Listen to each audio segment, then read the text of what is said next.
Bien, ¿qué dice por acá entonces después de haber visto el videíto, no? La rebelión de Juan Santos Atahualpa, profesor, me dijeron muchos de ustedes. Así es. Vemos acá lo siguiente. ¿Qué tenemos por acá? La situación del virreinato. Al inicio del videíto también nos explicó esto, ¿no? Ahí estaba la situación del virreinato. Se estaba dando unas reformas en el virreinato, llamado las reformas borbónicas, ¿ya?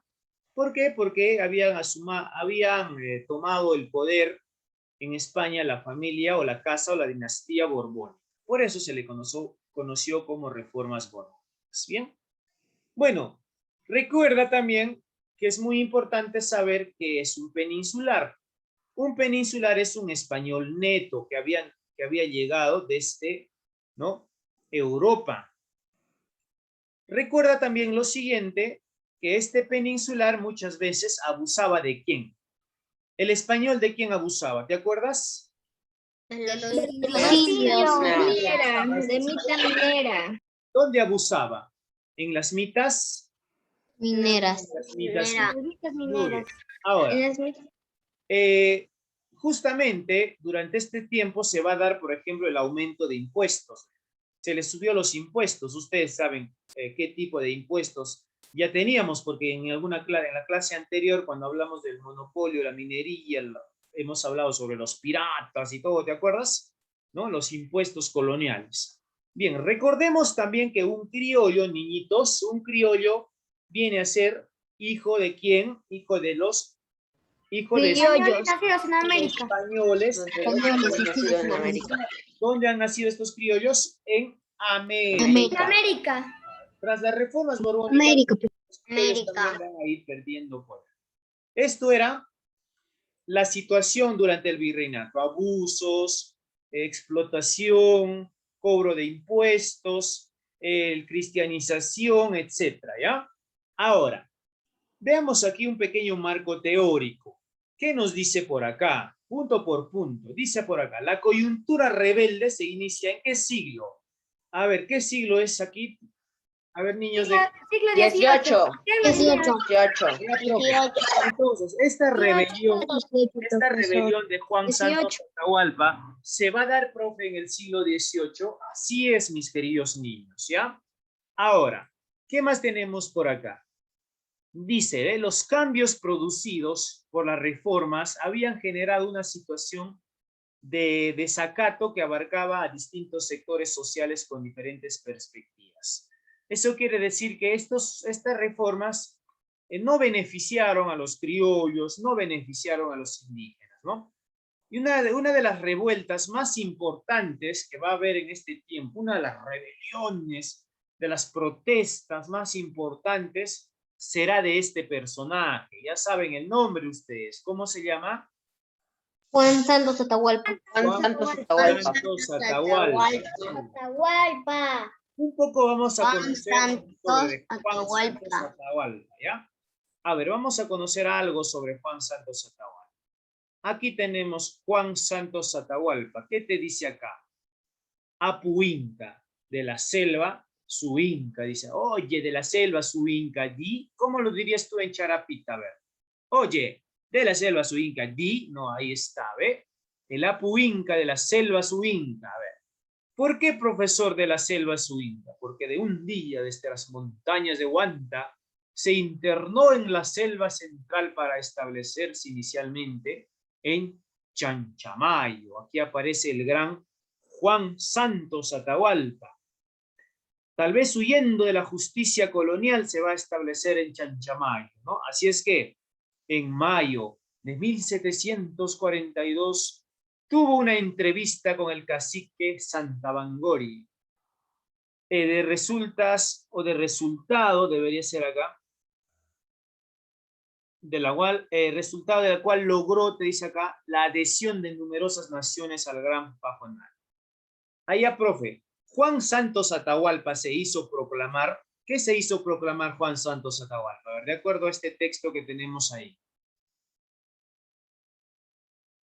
Muy bien. Se hizo proclamar Apu Inca, ¿no? Diciéndose, él decía, ¿no? Yo soy descendiente de Atahualpa. Por eso me llamo Juan Santos Atahualpa. Soy descendiente de uno de los últimos incas. Se va a autoproclamar. Entonces muchos indios van a ser sus seguidores. Se van a volver sus seguidores. Ustedes también se hubiesen vuelto sus seguidores de Juan Santos Atahualpa, ¿o no? Dice lo siguiente. Rebelión entonces de Juan Santos Atahualpa. Vamos a ver las causas primero. Uno era los franciscanos y la conversión de almas. ¿Qué es lo que está sucediendo en la imagen? A ver, dime tú. Unos cristianos están cuidando a un bebé. Unos cristianos, ellos son los habitantes de la selva, ¿no? Están siendo probablemente Bautizando. Tratando de cobrar impuestos, ¿no? Pero ¿quiénes son estos personajes que están ahí? Tienen una calvita, ¿ven? Son los franciscanos, ¿ya? A ver, quiero que entiendas esta partecita. Silencia tu micrófono. Después vamos a ir a la práctica, ¿correcto? Correcto, Gozar Medina, silencia tu micrófono, que escuchamos todo lo que está sucediendo por ahí. Bien, Juan Santos Atahualpa, franciscanos. Los franciscanos, cuando llegaron a la selva, eran muy abusivos. El área donde se va a desarrollar la insurrección de nuestro amiguito Juan Santos Atahualpa se va a dar en el Gran Pajonal, ¿ya? Geográficamente se le conocía como el Gran Pajonal. En el Gran Pajonal vivían unas tribus. En la imagen tú estás observando unas tribus. Los Shipibos, los Conibos, los Amueyas, los Campas, Huaxánicas. Estaban siendo adoctrinados. Allá, profe. Entonces, ¿qué es lo que están haciendo los franciscanos aquí con los Shipibos? ¿Qué es lo que están haciendo? Le están adoctrinando. Adoctrinando. ¿Y qué significa adoctrinar? Significa convertirles de religión o hacerles creer en su religión, ¿no? Cristianizarles. Pero no solo los franciscanos cristianizaban. Lo más triste, lo más penoso era, les cobraban tributos o les hacían trabajar obligatoriamente. ¿Te gustaría a ti que alguien, estos pobres Shipibos, pobres Conibos, pobres Amueyas que vivían bajo el control de un franciscano, de un español abusivo, ¿no? Bien, siguiente causa de su rebelión, la colonización y epidemias. ¿Qué observas tú en esta imagen? A ver. ¿La varicela?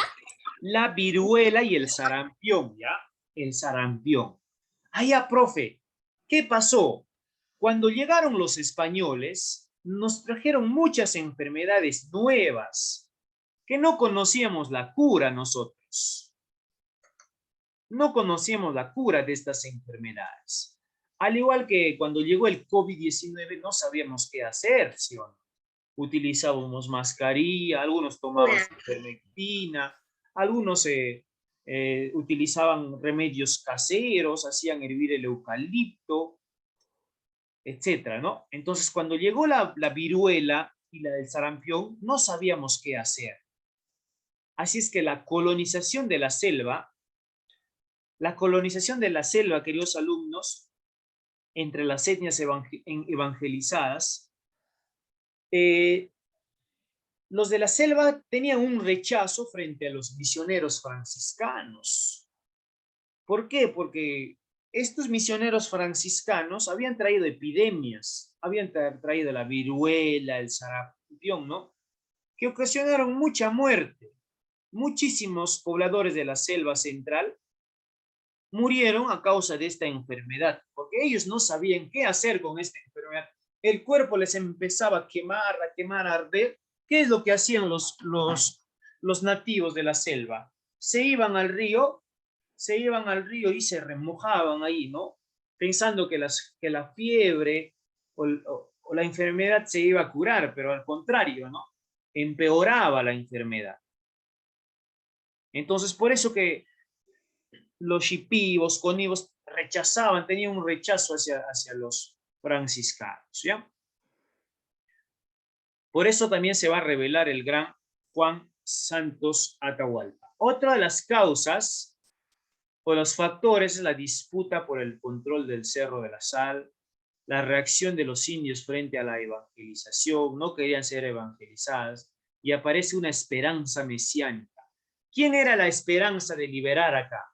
Los shipibos van a ver una esperanza en su liberador, en su libertador, en la selva. ¿Cómo se llama el personaje? A ver si te acuerdas o ya te olvidas. Juan Santos Atahualpa.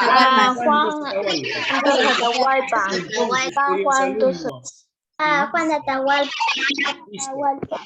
A ver, inicia la rebelión de Juan Santos Atahualpa. Ya sabes el por qué, ¿no? A ver, vamos por acá. Inicia el factor de la rebelión. La guerra de guerrillas. ¿Cómo era la guerra de guerrillas, profesor? Juan Santos Atahualpa reclutó a mucha gente de la selva central, ¿no? Así es que Juan Santos Atahualpa aplicó una estrategia conocida como la guerra de guerrillas. La estrategia militar que siguió Juan Santos Atahualpa fue el ataque sorpresa, ¿no?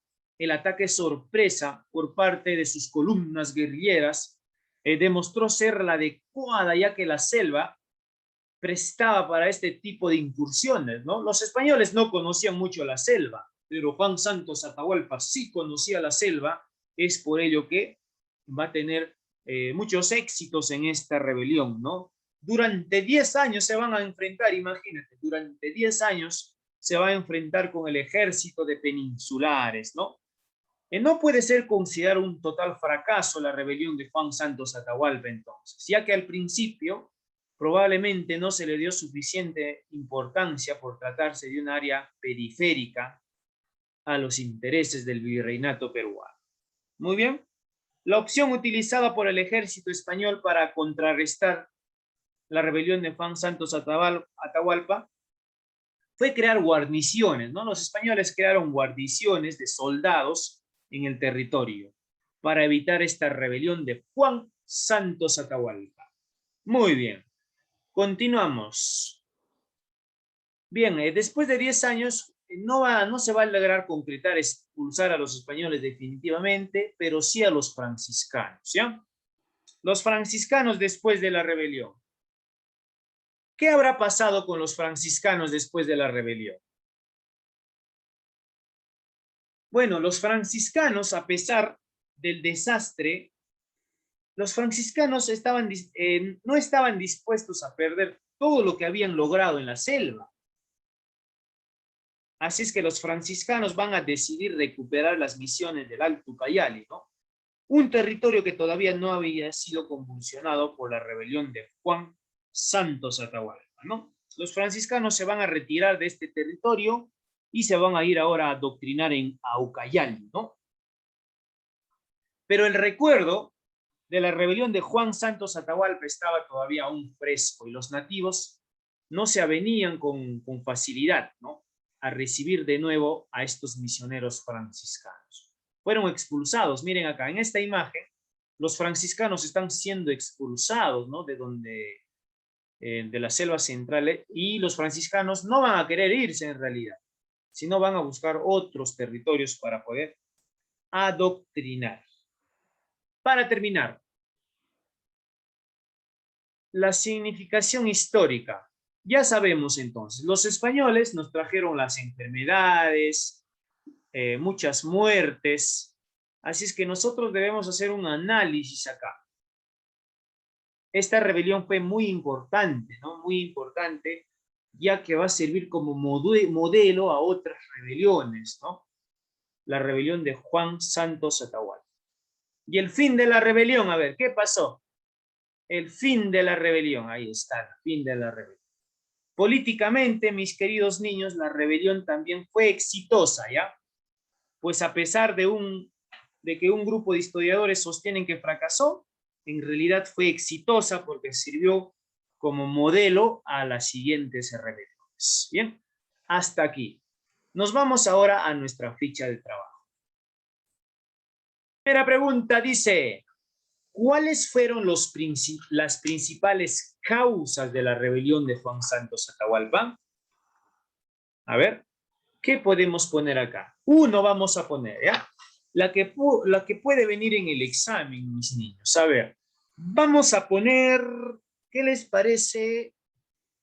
El cobro de tributos. Muy bien, ahí mi cámara está apagada.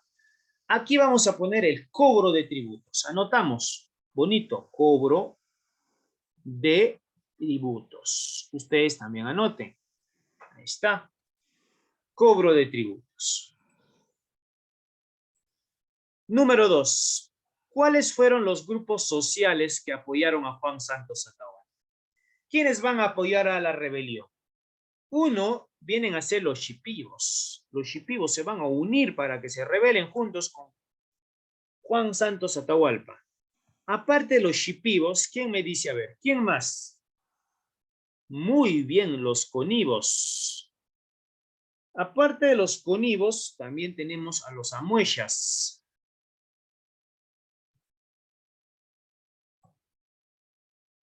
Conivos, amuechas. ¿Quién más? A ver. Y Campas, muy bien, y Campas. Ahí está. Anotamos, por favor, la respuesta de la número 2. Esto lo vamos a hacer con rojito. Ahí está. Y nos vamos a la número 3. ¿Qué sucedió con los franciscanos después de la rebelión? ¿Qué sucedió?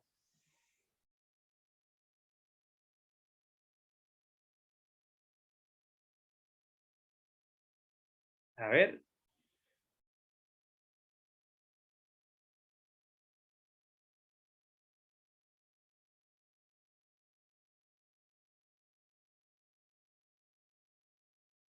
Los mataron, dice por acá. No.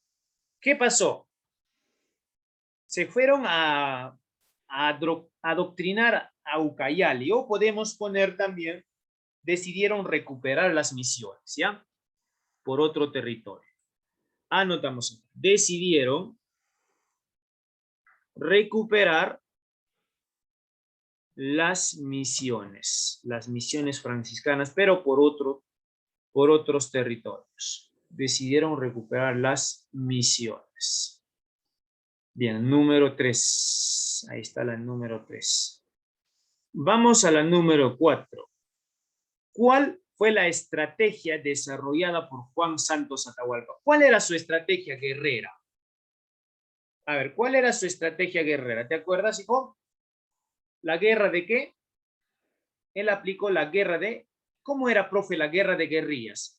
La guerra de guerrillas era que mucha gente del pueblo, shipibos, conivos, aparecían sorpresivamente donde estaban los enemigos con sus palos, sus lanzas, sus piedras, ¿no? Eso es la guerra de guerrillas. Anotamos acá. Guerra de guerrillas. Guerra de guerrillas. Ahí está. Listo. ¿Hasta aquí alguna pregunta? Dice por acá. ¿Quiénes aparecen en la imagen? ¿Quiénes aparecen? Franciscanos y hay unos burritos. Los franciscanos. A ver. Y Juan Santos Atahualpa con Muy bien, los franciscanos y Juan Santos Atahualpa, ¿no? Y su tropa, obviamente. Atahualpa y su tropa. Ustedes ya lo van a completar. Los franciscanos y Juan Santos Atahualpa y su tropa. Su tropa de guerra de guerrilleros, ¿no? Dice acá. ¿Qué expresa la actitud de los franciscanos? Observa bien la imagen. Los franciscanos, ¿cuál es su actitud de los franciscanos? ¿Estarán felices? Jaja, está Juan Santos Atahualpa. No. Están molestos. Están molestos, dice por ahí. Mira, hay uno que está así, pero cuando tú te agarras la cabeza... Tienen miedo. ¿Por qué? ¿Por qué? A ver. Ya, muy bien. Uno es miedo. Miedo. ¿Qué más? Y preocupación. ¿Pero por qué? Porque van a ser expulsados de ese territorio, ¿no? Miedo y preocupación. Muy bien. Ustedes me están diciendo, ¿ah? Ustedes son los protagonistas acá. La protagonista dice, ¿qué elementos demuestran que se trataría de la rebelión de Juan Santos Atahualpa? ¿Qué elementos demuestran que es una rebelión? ¿Qué es? Porque todos están con sus armas. Claro, muy bien. Las armas de los guerrilleros. ¿Y quiénes son los guerrilleros? Los que están detrás de Juan Santos Atahualpa. ¿Qué armas están portando, por cierto? ¿Escopetas? No hay escopetas. ¿Qué armas están Flechas. portando? Flechas. Flechas. Flechas. Flechas, lanzas, ¿sí o no? Muy bien, hasta ahí creo que está claro como el agua del río Guayana, ¿verdad? Muy bien. Hago una pausa aquí, mis queridos niños. Listo, este cuadrito también se está grabando, así es que por favor, si es que no avanzaste en la tarde, lo vas a poder copiar. Esto lo voy a leer de acá, del texto, ¿ya? Cuando en la pantalla no logro diferenciar bien. Dice, a ver, atendemos, paramos las orejitas, así como la orejita Flores. A ver, paramos las orejitas. Dice, la injusta realidad de los niños asháningas en el río N. ¿Qué es lo que vamos a agrandar? Para que ustedes puedan observar a estos dos niñitos. Observen la imagen, por favor. Manito, manito, manito, manito, manito. Miren los rostros tiernos de estos dos niños. Ya. Repito, la injusta realidad de los niños asháningas en el río N. La central asháninga del río N ha registrado 82% de desnutrición crónica. UNICEF señala que políticas públicas no están orientadas a pueblos indígenas. Satipo, dice acá, Satipo. Pueblos indígenas de Satipo, falta ahí la D, ¿no? Si Loyola Díaz pudiera ver su vida a partir de cifras, tampoco la entendería. Loyola Díaz tiene 11 meses de nacida, mide cerca de 50 centímetros y pesa unos 5 kilos. Pese a los anuncios positivos del Ejecutivo, no es parte del 81.9% de niños menores de 5 años que no tiene desnutrición crónica. Se ha quedado, como lo hicieron sus padres y tal vez sus abuelos, en ese círculo de retraso, pobreza, lejana de los promedios nacionales que ocultan realidades. Para aumentar inequidades, es una niña asháninca en medio, ojo acá, en medio de un sistema público que habla español y dentro de una comunidad vulnerable como el Braille. Y lo peor, cuando Loyola Díaz nació, lo hizo con labio leporino. Es por eso que por más que intentó su madre, Hermelinda, no pudo darle de lactar lo necesario por el labio leporino, ¿no? Con la piel encogida y los huesos y el pelo decolorado, propio de la desnutrición, Loyola Díaz aún mantiene una mirada tierna, libre de cifras desesperanzadoras. Es la realidad del Perú, ¿no? Mientras los políticos se pelean, se discuten, están en otras los políticos, los que más sufren son nuestros niños abandonados en la selva, en las alturas, ¿no? Mueren de frío, mueren de desnutrición, etc. Terminamos, ¿ya? Bien, dice acá, ¿qué entiendes por injusta realidad? ¿Qué podemos poner? Claro, muy bien, Kiara. Ayudarlos a acostumbrarse a la ciudad, me dice. Pero ¿qué entiendes tú por injusta realidad? A ver, chicos, vamos, no tengas miedo a responder, no tengas miedo a equivocarte. ¿Qué entiendes por injusta realidad?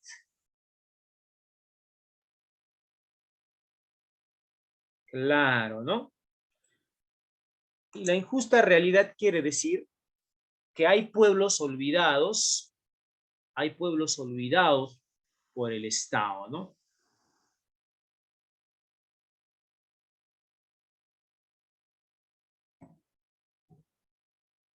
Anota. Listo. A los pueblos olvidados. Dice acá, ¿qué indica que Loyola Díaz no es parte del 81% de niños sin desnutrición? ¿Qué indica? Claro, muy bien. El peso y la talla, ¿no? ¿Cuánto pesa? ¿Cuánto pesó al momento de nacer? ¿Cuánto medía? ¿Cuántos centímetros 5 medía? kilos. Ya, muy bien. Entonces, Sí. el 50 peso, centímetros. Los 5 kilos. el peso y la talla, ¿no? Y no solo es el caso de Loyola, ¿no? Sino hay muchos niños con desnutrición en el Perú. Y el gobierno más preocupado ¿de qué?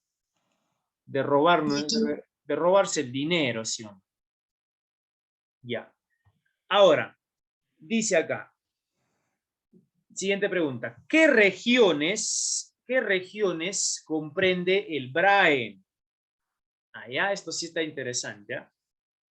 ¿Qué regiones comprende el BRAE? A ver, alguien que tenga la respuesta.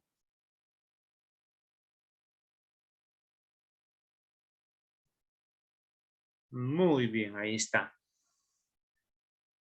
Cusco, Ayacucho, Junín y Huancavelica. Anotamos acá. Ayacucho. Cusco, comita, Ayacucho, Ayacucho. ¿Qué región más comprende el BRAE?